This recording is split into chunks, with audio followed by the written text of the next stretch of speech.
Olá, amigos. Estamos iniciando mais um programa AFPESP na TV, que tem em sua grade de programação entrevistas, reportagens especiais, dicas culturais, dicas de gastronomia, dicas de turismo e muito mais. Nós vamos agora fazer um breve intervalo e voltamos dentro de instantes com o nosso convidado especial. Até já então.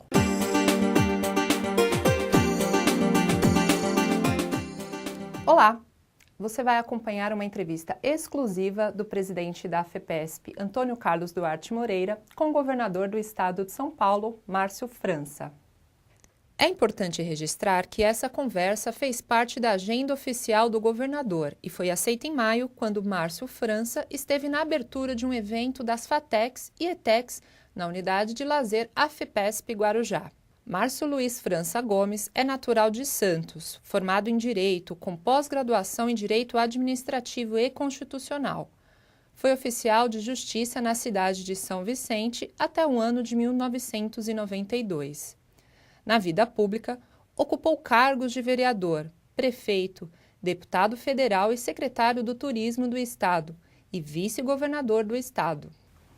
Essa entrevista, concedida ao programa AFPESP na TV, marca a gestão do presidente Antônio Carlos Duarte Moreira, pelo seu constante e vitorioso trabalho de ampliação nas relações institucionais. Aproveite!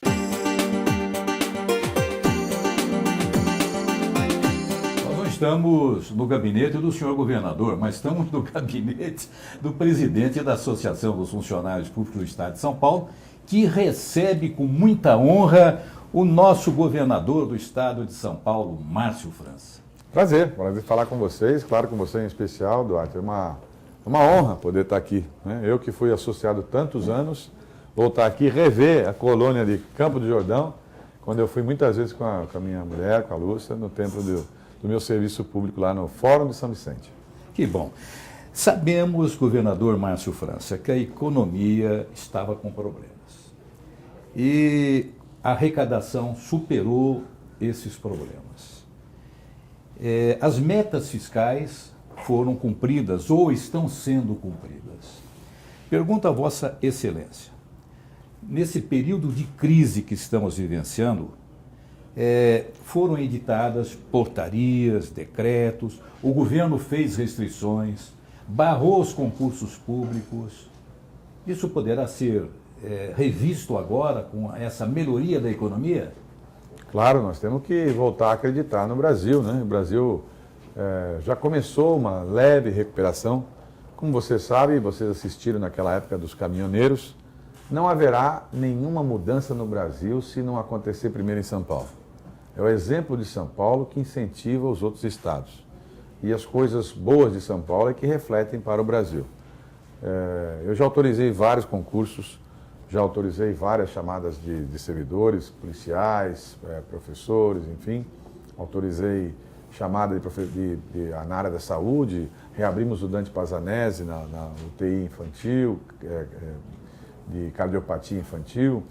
Enfim, naquele momento foi preciso fazer um julgamento e apertar o cinto para não deixar de ter problemas assim como foi em outros estados, né, que não pagaram nem salário, enfim.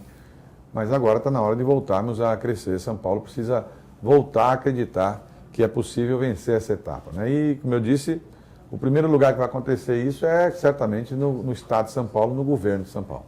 Governador, nesse raciocínio, com mais recursos, qual é a possibilidade do governador Márcio França determinar o reajuste dos servidores públicos estaduais, tão aguardado para cumprimento exatamente do artigo 37, inciso 10 da Constituição Federal? Primeira regra eu só sou governador há 4 meses. E quando assumi o governo, já estava nesse período eleitoral, onde você é impedido, é proibido fazer alteração salarial no período eleitoral. Exatamente para evitar que as pessoas possam se influenciar por essa decisão do governador, né? Mas é certo que os servidores sabem, e eu também sei, e aliás, eu sou neto de servidor, filho de servidor, fui servidor, casado com servidora, então eu conheço bem assim a vida do servidor público e respeito muito o serviço público. Não sou daqueles que defende com hoje tem muita gente defendendo, que tem que acabar com o serviço público, tem que vender as coisas, tem que privatizar tudo. Enfim, a maioria das pessoas que não têm sensibilidade acha que é possível um Estado bem enxutinho, onde as pessoas, na verdade, vão se virar sozinhas. Só que no caso de São Paulo, a nossa estrutura de Estado é grande. Nós temos mais de 3.500 escolas, mais de 100 hospitais, mais de 30 mil leitos hospitalares, mais de 70 mil cirurgias todos os meses. Então não é brincadeira. Ou seja, você não pode apertar um botão e encerrar com isso, porque as pessoas pobres, mais simples, elas dependem do Estado de São Paulo, elas dependem. Aliás, não só de São Paulo, como do Brasil. Se você for a um hospital público aí, em qualquer um desses importantes de São Paulo, no HC, no Dante, no ICC, enfim, no IPESP, aliás, no ICESP, você vai ver que muita gente de outros estados vem aqui se servir do Serviço Público de São Paulo. Agora, é evidente que só pode ser feito a partir do fim do processo eleitoral. No processo eleitoral não há como fazer atualização. E o servidor ficou exprimido, porque durante 3 anos ele ficou sem nenhum tipo de reajuste e, portanto, ele defasou em 25%, 30% a maioria dos casos. Governador, a Associação dos Funcionários Públicos do Estado de São Paulo, a FIPESP, ela conta hoje em seu quadro associativo com 255 mil associados. E representamos todas as atividades do serviço público, desde o pessoal da magistratura, desembargadores, até o mais simples servidor. Mas recebemos aqui na entidade muitas reclamações de pessoas que não se sentem contempladas com a sua carreira. É o caso dos dentistas do serviço público, os pesquisadores científicos e tantas outras profissões e atividades do serviço público. O senhor tem um olho para essas pessoas? Eu tenho e já fiz, né? Por exemplo, os dentistas eu encaminhei para a Assembleia o projeto de lei que cria a carreira dos dentistas. Foi um pleito deles antigo. Eu andei pelo estado todo, muitos reclamavam. Eles estão felicíssimos aí, vieram me agradecer, fizeram reunião comigo, toda a entidade, enfim, porque é natural que eles tenham uma carreira, né? Os pesquisadores, por exemplo, que não podiam fazer pesquisa privada junto com o serviço público, que eles tinham dedicação exclusiva, nós mexemos, alteramos a lei, hoje eles podem fazer isso junto. A gente tirou um recurso importante da FAPESP, né, quase 10%, aliás, mais de 10% da FAPESP, para poder fazer investimentos nos institutos de pesquisa, onde os pesquisadores podem agora juntar um pouco da eficiência privada com recurso privado e, ao mesmo tempo, juntar o recurso público. Então, para cada desafio, né, para cada problema, um desafio. Mas só vai resolver o problema quem conhecer do assunto. Né, porque bananeira não vai dar laranja.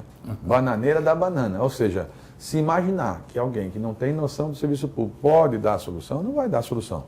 Quem vive o serviço público como nós vivemos, ou quem viveu a vida inteira no serviço público, sabe o quanto que é importante e quanto é importante também prestigiar o servidor público. Pega um dado só, os dados sobre a segurança pública de São Paulo. Todos os índices caíram, todos, nos últimos meses. Melhores índices de toda a história da Polícia de São Paulo. Nós ainda nem alteramos o mundo salarial, a remuneração, foi só o jeito de tratar, a maneira de tratar, a abertura do diálogo para a pessoa se sentir empoderada, forte, como aconteceu naquele episódio lá da cabo que se defendeu em relação ao assalto na porta de uma escola. O gesto que eu fiz, evidente que eu não conserto a polícia, mas o que eu quero dizer é o seguinte, eu quis mostrar que nós temos que prestigiar o servidor. Ela estava apaisando, fez uma defesa da sociedade de folga, ela estava de folga. E eu quis dizer, o Estado de São Paulo reconhece no seu esforço, um esforço a mais, né? Um esforço de quem está fazendo a mais do que sua tarefa. Então é isso que o servidor também quer, não é só salário, né? O salário é muito importante, mas o reconhecimento. Governador Márcio França, vamos falar sobre saúde, vamos falar sobre o IANSP. Os servidores públicos estão aguardando do governo estadual uma contraparte no que se refere à participação no pagamento que eles fazem ao IANSP.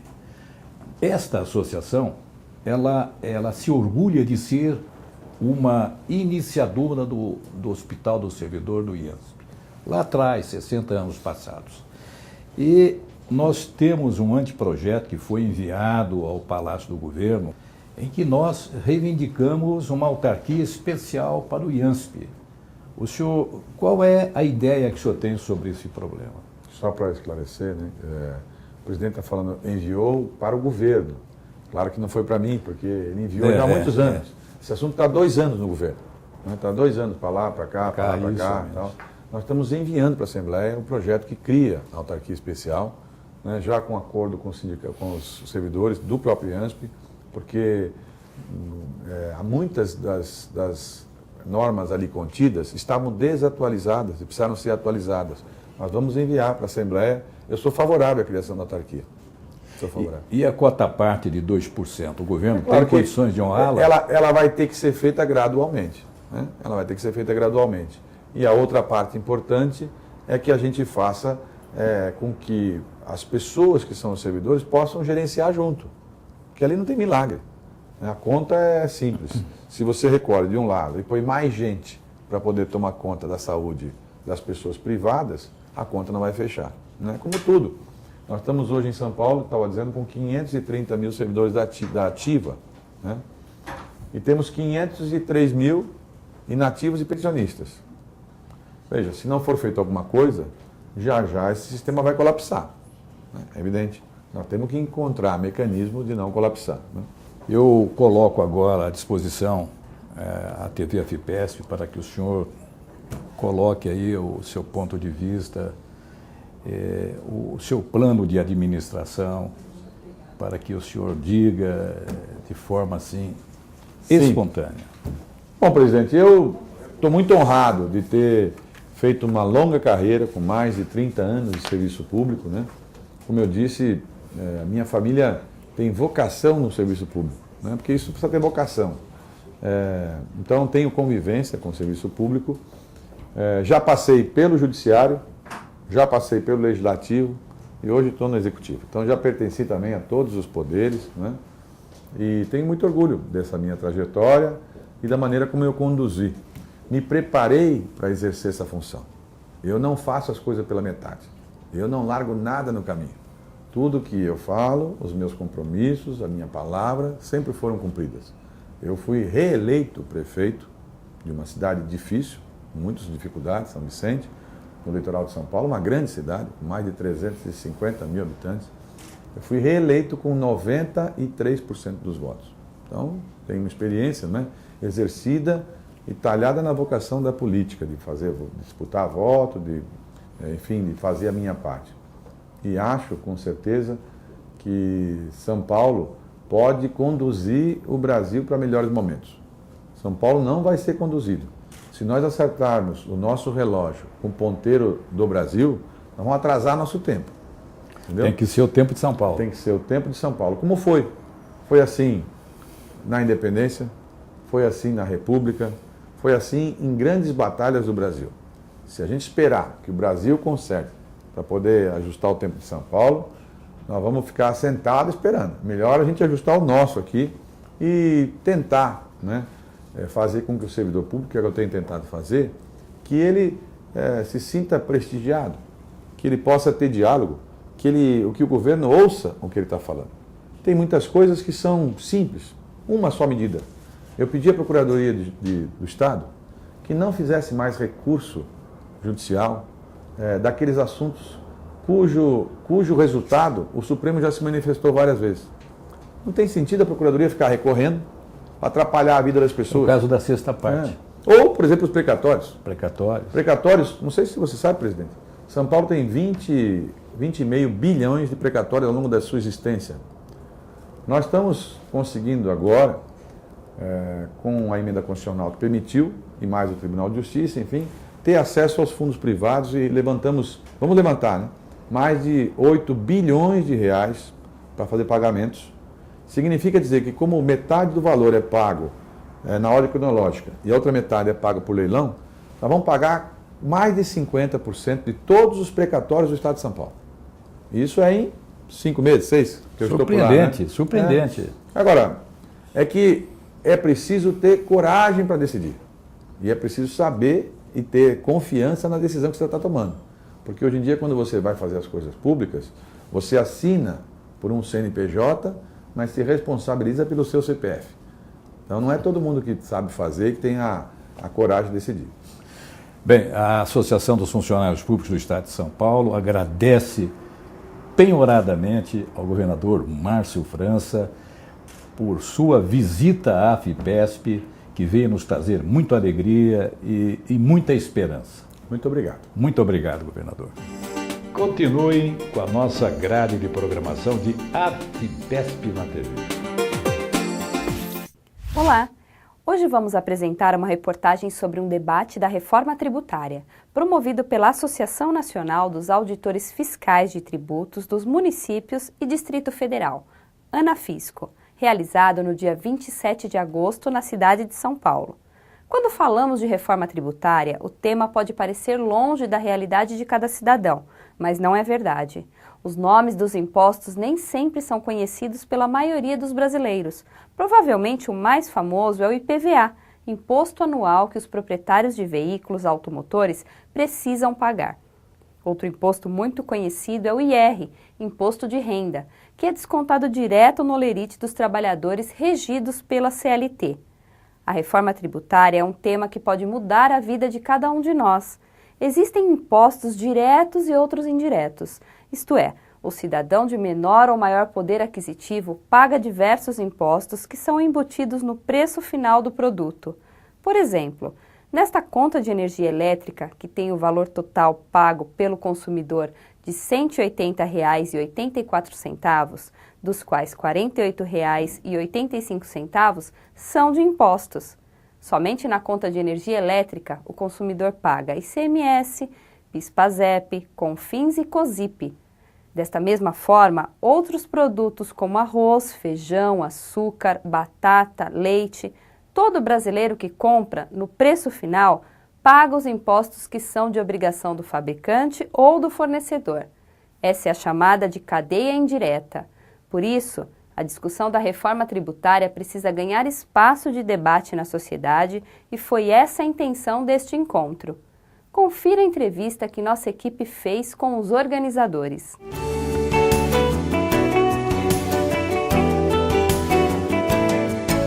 Rafael Aguirrezábal, coordenador do encontro e diretor de assuntos estratégicos da ANAFISCO, falou sobre os objetivos do evento. Olha, o encontro ele objetiva trazer ao debate os diversos atores envolvidos com o tema da reforma tributária. Entre eles temos as entidades do setor privado, dos empresários, o empresariado. Na parte da tarde agora teremos a Associação Comercial de São Paulo e a Fiesp, Federação das Indústrias do Estado de São Paulo. Nos blocos da manhã de abertura tivemos entidades ligadas também ao meio dos auditores fiscais nas três esferas, Então tivemos aqui os presidentes de entidades que representam auditores fiscais municipais, estaduais e da Receita Federal também. Tivemos secretários de Fazenda, tivemos pessoas do meio acadêmico, como o pessoal do Centro de Cidadania Fiscal. Então todos esses atores envolvidos para debater qual seria de fato a melhor reforma tributária para o Brasil. Aguirrezábal destacou a importância do debate dos vários projetos.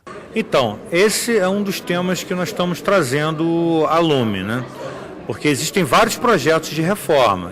Basicamente tem o projeto do Rauli, que é o raiz do deputado federal Luiz Carlos Rauli. Tem uma proposta da Anfip e da FENAFISCO, que são os auditores da Receita Federal e os auditores estaduais, que é a reforma solidária. Tem a proposta do Centro de Cidadania Fiscal e tem outras emendas, como, por exemplo, a emenda do deputado Vicente Cândido. Cada uma puxa um pouco mais para um lado, O que nós não podemos deixar de lado e esquecer é que a vida ocorre no município, No município, são nas cidades que a gente leva nossos filhos para estudar, que a gente vai trabalhar, que a gente anda, tropeça na calçada, vai ao posto de saúde. Então a vida acontece nos municípios. Uma reforma, seja entre esses 4 projetos, que não leve em consideração a autonomia financeira dos municípios, ela está fadada à falência. A reforma ela tem que seguir isso. E digo mais, hoje a tributação é muito concentrada na União, cerca de 65% da carga tributária está na mão da União, 25% na mão dos estados e 10% na mão dos municípios. Precisamos reverter essa lógica. Ainda que se faça um projeto de longo prazo, essa lógica tem que ser revertida. Os municípios precisam ter uma autonomia financeira maior porque, repetindo, a vida do cidadão acontece no município, nas cidades. O presidente do Sindicato dos Agentes Fiscais de Rendas do Estado de São Paulo, Alfredo Maranca, entidade apoiadora do evento, comentou sobre o modelo novo proposto de tributo federal chamado IVA. Bom, o IVA é um modelo europeu de tributação. Imaginem a Europa com todos aqueles países providos da guerra, que lutaram sangrentamente entre si, inimigos mortais, construindo 20, 30 anos depois um imposto único, harmônico, com as mesmas regras em todos os territórios. Isso é uma beleza. Aqui no Brasil, a gente até pensa que o nosso federalismo é de mentira, que não tem tanta diferença entre um Estado e o outro, e a gente criou uma guerra fratricida, onde um Estado prejudica o outro, onde a gente não consegue combinar regras, onde os municípios e os Estados ficam disputando, e vítima disso é o contribuinte, o povo em geral, e o próprio fisco que tem que lidar com essas regras que não fazem sentido. Então, qual que é a ideia? Reharmonizar, a gente precisa estudar uma forma de trabalhar conjuntamente, precisa de harmonização entre estados e municípios, a gente precisa repensar a nossa tributação e pensar a tributação não como solução de todos os problemas, mas como convivendo no Estado. Ela tem que permitir o serviço público e proporcionar o serviço público. A tributação serve para isso.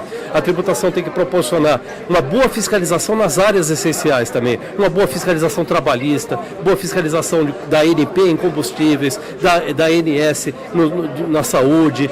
O cigarro tem que ser fiscalizado pela agência de saúde e cada poder de polícia tem que trabalhar harmonicamente e bem alimentado pela arrecadação. Quer dizer, nós temos que repensar e remontar o Estado brasileiro. É esse o objetivo, que começa da tributação, para a gente sair desse caos, onde o contribuinte, o empresário, ele não consegue entender as regras.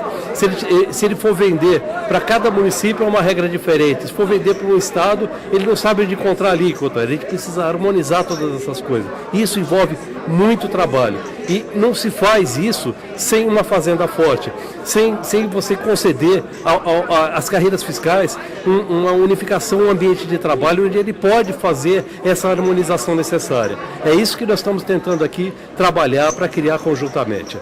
O presidente do Sinafresp ainda comentou sobre os modelos de reformas tributárias que estão em estudo no momento. Naturalmente, o que acontece se você permitir que a lei tributária seja feita segundo o acaso, segundo a vontade política, a revelia dos congressos, o poder econômico acaba tendo muita força e quem é mais forte acaba pagando menos. Então, por causa disso, hoje, por exemplo, o jet ski não paga IPVA, né? Mas o Fusquinha paga IPVA. Então, por que acontece isso? Porque a legislação tributária é feita sem organização, a legislação tributária é feita sem planejamento. A gente precisa replanejar a organização tributária.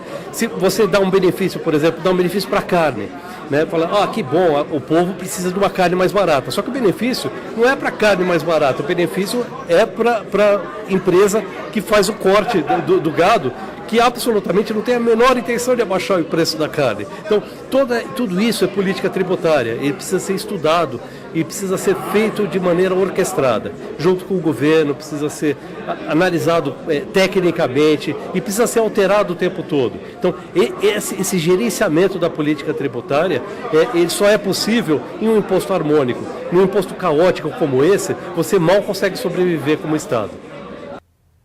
O presidente da Associação e Sindicato dos Auditores Fiscais do município de São Paulo, Hélio Campos Freire, fez uma pequena análise sobre as melhores opções para o Brasil. O melhor caminho para o Brasil tem que ser olhado sobre vários aspectos, né? Obrigatoriamente tem que pensar em melhorar o ambiente de negócios, certo? Reduzir a carga tributária, aliás, não é nem reduzir, é distribuir melhor, porque o Brasil ele tem uma carga tributária que é considerada mediana, mas ela é muito mal distribuída, então esse é um aspecto que tem que ser visto, né? Mas um outro aspecto é muito relevante, que é o que estamos procurando dar ênfase aqui neste evento da Anafisco, é também discutir sobre o prisma do federalismo, né? Há muitas propostas aí que estão colocadas que esquecem o município como ente da federação. E é onde o cidadão vive, é onde os serviços mais importantes são prestados aos cidadãos. Hoje a gente entende que o imposto mais problemático nosso é o ICMS. Ele se tornou um imposto extremamente complexo, cheio de incentivos fiscais, alguns até não amparados em lei. Então, se tornou bastante complexo para o empresário instalar sua empresa, porque de acordo com o local onde ele está, a tributação é uma. Então, isso dificulta bastante o ambiente de negócio. Então, realmente, acho que o ICMS é um imposto que ele precisa ter um olhar muito especial. Ele realmente precisa ser sanado. Olha, eu acho que o imposto de renda ele precisa sim de alguns ajustes, embora não seja muito a nossa especialidade, que é mais da Receita Federal, mas, por exemplo, o Brasil é um dos poucos países que não tributa dividendos, né? Então isso é uma correção que precisa ser feita, né? Então, e tem mais alguns outros aspectos, a questão da progressividade.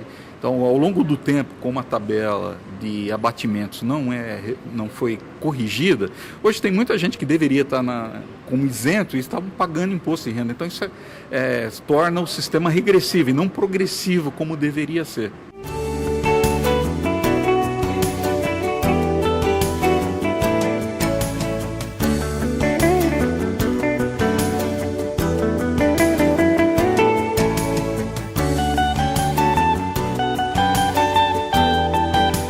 Fala-se muito em reforma tributária.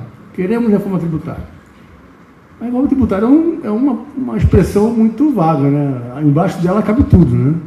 O que nós queremos realmente? Tem que pontuar, tem que itemizar o que queremos, quais são os problemas do sistema tributário nacional e quais são os pontos a resolver desses problemas, né? Como resolver isso, né? Há proposta de resolver isso de forma parcelada, né? A Receita Federal tem aí uma proposta de PIS/COFINS pronta, só não enviou para o Congresso porque, conversando com o gestor da proposta, porque o Congresso está solto, não tem condições com a presidência atual levar algo para o Congresso e a gente sabe o que entra e não sabe o que sai, né? Então tem que ter um governo forte para tocar essa reforma da PIS/COFINS, que é um problemão. A PIS/COFINS hoje é uma coxa de retalhos, né? Totalmente não harmônica, né?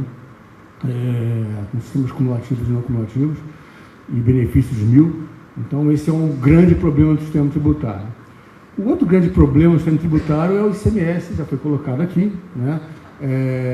E eu não foco aqui o ICMS nesse seu conflito com o ISS. Acho que pior que isso é o ICMS na questão do sistema de acreditamento, né? Então, o sistema de acreditamento, que tem a sua complexidade aumentada quando o tributo é de competência estadual, e aí você tem essa questão de créditos, a briga aí por, às vezes, glose de créditos por benefícios fiscais concedidos de forma indevida, né? Então, além disso, um outro aspecto muito importante do ICMS problemático são as obrigações acessórias, né? Eu faço parte de um grupo do ENAT, de simplificação tributária, representando os municípios, com a Receita Federal e com os estados, e a gente vê lá os problemas de simplificação tributária. A Receita Federal com o SPED, que é um grande sistema público de situação digital, que é referência no mundo, né? Já ouvi dizer por aí, advogado da Ernst Young, dizendo que o SPED no Brasil dá show e 10 anos na frente de qualquer sistema europeu, né? Então, uma referência para a gente, dado que o SPED não é da União, o SPED é coordenado pela União, mas o SPED é de todos nós, estados e municípios. Então, me parece que é um instrumental, um ferramental importante para fazer valer a tributação federativa que é do Brasil. O encontro da Anafisco contou com o apoio de outras entidades como a Fresp, Fenafisco, Fenafim, Anfip e Sindifisco. Esse evento faz parte de uma série de atividades de aprofundamento dos estudos tributários. Confira a seguir algumas explicações importantes que Cássio Vieira, presidente da Anafisco, concedeu à nossa equipe de reportagem. Existe uma necessidade da gente repensar o sistema tributário. Se não forem tomados certos cuidados, serem feitos certos acertos no âmbito desse processo de reforma, podemos ter um município fragilizado. E a partir daí a gente vai ter não só um problema de autonomia legislativa, autonomia financeira e autonomia administrativa. Então vamos ter municípios vivendo de repasse, embora uma boa parte dos municípios hoje recebam repasse dos estados e da União, e essas receitas sejam significativas, especialmente para os grandes municípios, aqueles municípios com mais de 200, 300 mil habitantes, eles têm sim uma necessidade de uma autonomia. E a reforma tributária, se ela for conduzida para que o município viva de repasses de um IVA, seja ele estadual, seja ele federal, vai levar com que esses municípios tenham um grave problema de sustentação financeira e autonomia naquilo que se refere à estipulação de suas alíquotas. Esse é um dos motivos pelos quais a gente está debruçado hoje na reforma do Centro de Cidadania Fiscal, que nos parece que ataca esses pontos nevrálgicos da reforma. Como você acompanhou, o debate sobre os impostos no Brasil é um tema muito importante e que atinge todos os brasileiros. Obrigada!